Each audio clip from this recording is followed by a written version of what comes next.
Assalamu alaikum wa rahmatullahi wa barakatuh. C'est Nazmi, j'espère que vous allez bien.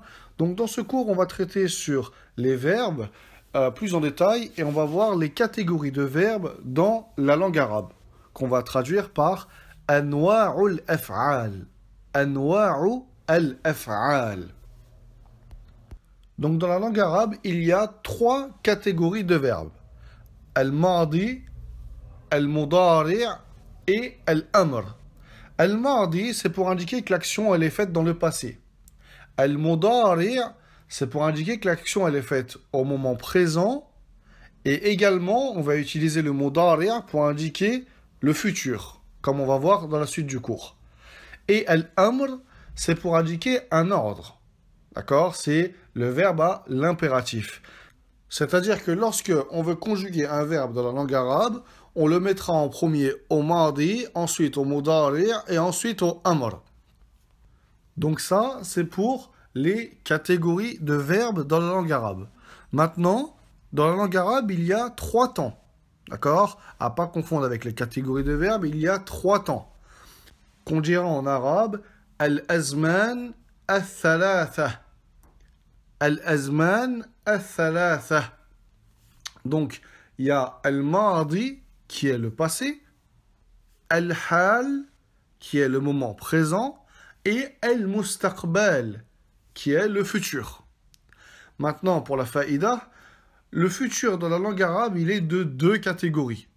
Et ça indique la richesse de cette langue-là, c'est-à-dire que dans la langue arabe, il y a deux futurs. Un futur proche et un futur lointain.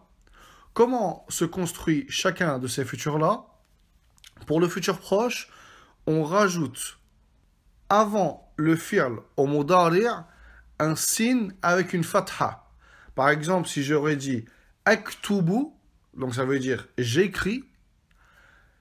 Si je veux dire je vais écrire, donc je dis sa'aktubu. Sa'aktubu, tout simplement. On rajoute un signe avec une fatha. Ça, c'est pour le futur proche. Et si je veux dire que l'action elle va se dérouler dans un futur lointain, par exemple le verbe voyager, pour dire je voyage, on dira usafiru, et pour dire je vais voyager dans un futur lointain, on va rajouter pas un signe avec une fatha, mais un mot avant qui est le mot sawfa. Sawfa. Donc on va dire sawfa usafiru.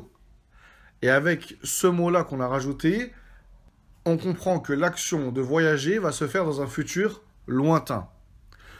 Donc on va faire un petit récapitulatif. Dans la langue arabe, il y a trois catégories de verbes, al-madi, al-mudari' et al-amr.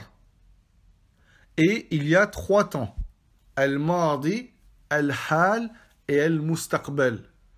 Et le mustaqbal dans la langue arabe, il est de deux catégories, mustaqbal qarib pour un futur proche, et mustaqbal ba'id pour un futur lointain.